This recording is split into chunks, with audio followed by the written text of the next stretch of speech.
लाल की जय। महाप्रभु श्री हरिवंश चंद्र जी महाराज की जय। श्री सेवक जी महाराज की जय। समस्त सहचरी वृंद की जय। श्री वृंदावन धाम की जय। श्री यमुना रस रानी की जय। समस्त संत हरि भक्तन की जय। श्री सद्गुरुदेव भगवान की जय। जय जय श्री राधे श्याम। जय जय श्री राधे श्याम। जय जय श्री राधे श्याम। जय जय श्री हरिवंश।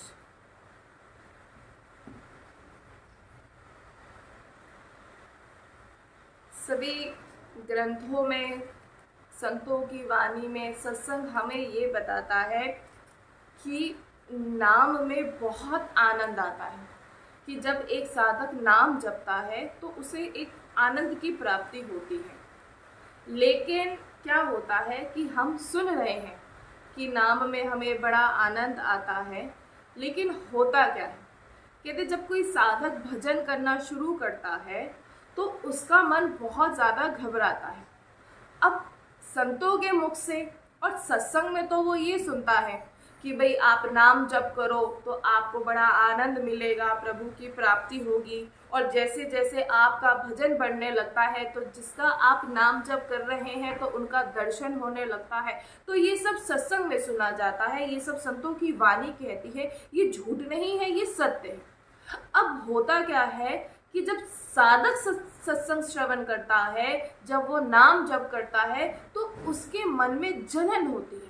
वो सोचता है कि क्या संतों की वाणी, क्या जो ये ग्रंथ कहते हैं, क्या जो ये सत्संग कहता है, क्या ये गलत कहता है?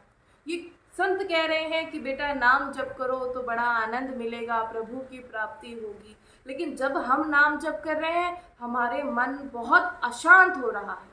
हमारा मन इतना अशांत हो रहा है कि हम समझ नहीं पा रहे हैं कि नाम का, इसका मतलब नाम का कोई भी लाभ नहीं है, नाम का कोई भी परिणाम, कोई इसका कोई जपने का हमें कोई परिणाम निकलता नजर आए, ऐसा कुछ भी नहीं होता। तो देखिए ये ऐसा इसलिए होता है जब साधक भजन करता है, वो नाम जप करता है।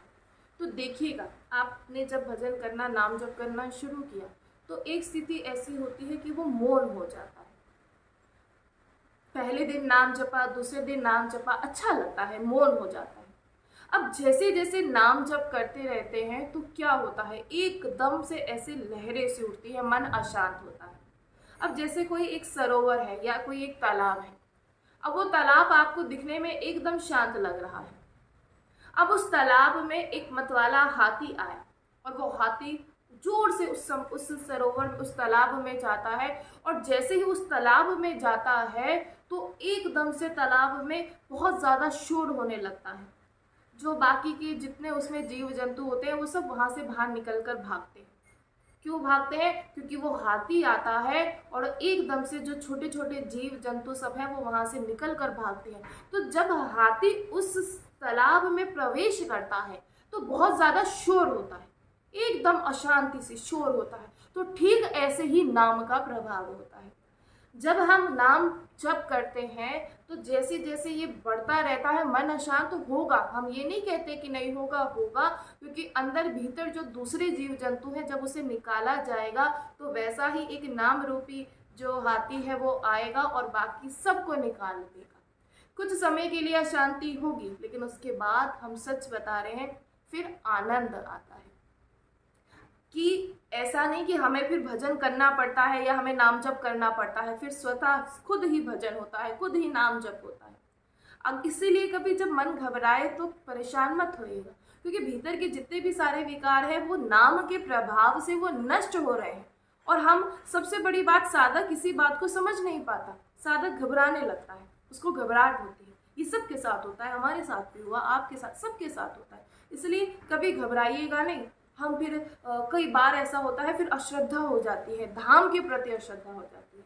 कहते हैं या तो यहाँ का बनाओ या वहाँ का, ऐसा कैसे हो सकता है? हमारे कहने से थोड़ा ना होगा, ये तो उनकी कृपा, वो जैसा चाहे वैसा ही तो होगा। आप तो बस एक कार्य जो दिया है वो क्या है कि नाम जप करते हैं।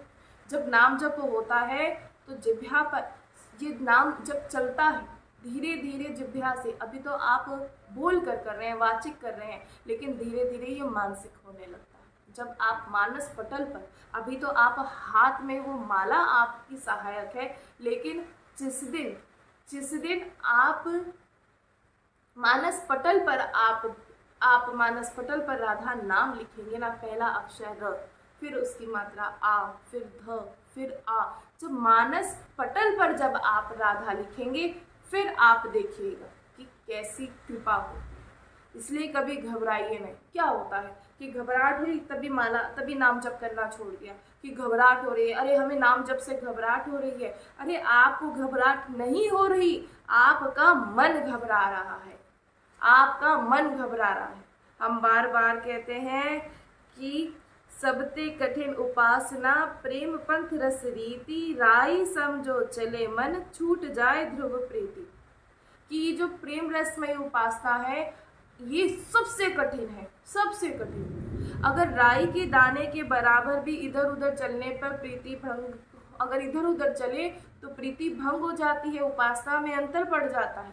बार बार कहते हैं कि आप जब श्रीधाम वृंदावन में वास करना चाहते हैं तो श्रीधाम वृंदावन की महिमा सुने, रसिक जनों का संग करें, रसिक जनों का संग करें, भक्तों का संग करें, संतों के दर्शन करें, संतों के आश्रित रहे, अगर आप श्रीधाम वृंदावन में वास करना चाहते हैं।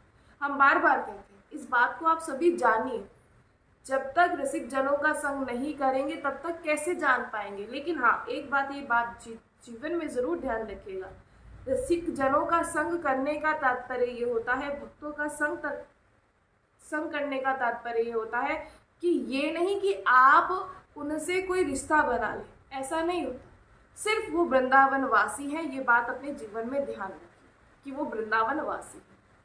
इसकी जिह्वा पर जो रसिक जन है, जिनकी जिह्वा पर राधा नाम है, जो यहाँ जितने भी सब, हम बार बार कल भी बताया था, यहाँ जितने भी सब जन हैं वो केवल किसको, उनका लक्ष्य क्या है, केवल नाम जप करना और प्रिया प्रीतम का दर्शन करना, इसके अतिरिक्त उनका कोई और लक्ष्य नहीं होता। अगर इसके अतिरिक्त किसी और का कोई लक्ष्य है तो ऐसों का संग बिल्कुल छोड़ दीजिए, बिल्कुल छोड़ दीजिए। हम बार बार कह रहे हैं, यहाँ एक एक पग बड़े ध्यान से रखना पड़ता है। राई के दाना, कितना छोटा होता है एक राई का दाना, अगर राई के दाने के बराबर भी मन अगर इधर उधर भागा ना तो प्रीति भंग हो जाती है। इसलिए जानिए, इसलिए समझिए, बार बार समझाया जा रहा है। और जहाँ ये सिंह रूपी प्रेम गरजना करता है, जहाँ ये सिंह रूपी प्रेम गरजता है, उसके बाद अन्य जितने भी जो ये खग मृग पक्षी, जितने भी सब पक्षु पक्षी होते हैं, वो शेर की दहाड़ से, जैसे जंगल में जब शेर दहाड़ता है तो सब भाग जाते हैं, ऐसे ही जिस प्रेमी उपासक के हृदय में ये शेर रूपी प्रेम, ये सिंह रूपी प्रेम जब गर्जना करता है तो बाकी सब अन्य जीव जंतु सब भाग जाते हैं। इसलिए आप सभी जानिए। और प्रेम की बहुत सारी, देखिए, अनेक छटाएं देखने को मिलती हैं, जिसमें जैसी जिसको रुचि होती है वो वैसा ही प्रेम को सब लोग वैसा ही मान लेता है। आप देखिएगा, आप जैसा प्रिया प्रीतम का दर्शन, जैसे अभी अपने इन सोचते हैं, जैसे मानस पटल पर है, इसीलिए हम बार बार कह रहे हैं, आप जैसा सोचेंगे वैसा ही आपको वो दर्शन देते हैं। देखिए, गोपियाँ ब्रज गोपियाँ हैं, प्रभु हर एक गोपी को सुख प्रदान करते हैं। तो हमें बस एक बात जीवन में ध्यान रखनी है कि हमें इनके अतिरिक्त और कोई भी ना हो, बस जीवन में एक बात आप ध्यान रखिए। और जब ऐसी कृपा हो जाएगी, फिर देखिए, फिर आनंद ही आनंद। जो सत्संग में सुनते हैं ना कि हाँ, नाम जप से आनंद आता है, जो संतों की वाणी कह रही है, जो ग्रंथ कह रहे हैं कि नाम जपो, बार बार कहा जा रहा है कि आनंद है, फिर वो आनंद आपको अवश्य मिलता है।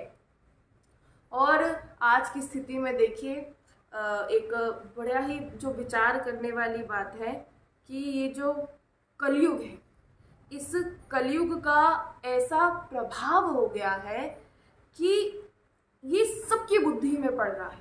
देखिए आप जरा, इस कलयुग का ऐसा प्रभाव है, एक नहीं, सबकी बुद्धि में ये कलयुग पड़ रहा है, सबकी बुद्धि में। देखिए, अब जैसे क्या होता है कि बाहर आज देखिए, आज वृंदावन में आज बड़ा ही सुंदर, बहुत सुंदर, आज सुबह से यहाँ जो है बड़ा ही अच्छा मौसम है, ठीक है। अब इस मौसम का सबको एक जैसा ही तो लगता है। अब जैसे बहुत तेज गर्मी हो, अब उस गर्मी का एहसास किसको नहीं होगा? उस गर्मी का एहसास तो सबको होगा, ऐसा नहीं कि नहीं होगा। जब बाहर गर्मी है तो गर्मी का एहसास सबको होगा, लेकिन हाँ, जो एसी में बैठा होगा उसको गर्मी का एहसास नहीं होगा, उसको वो समझ नहीं पाएगा।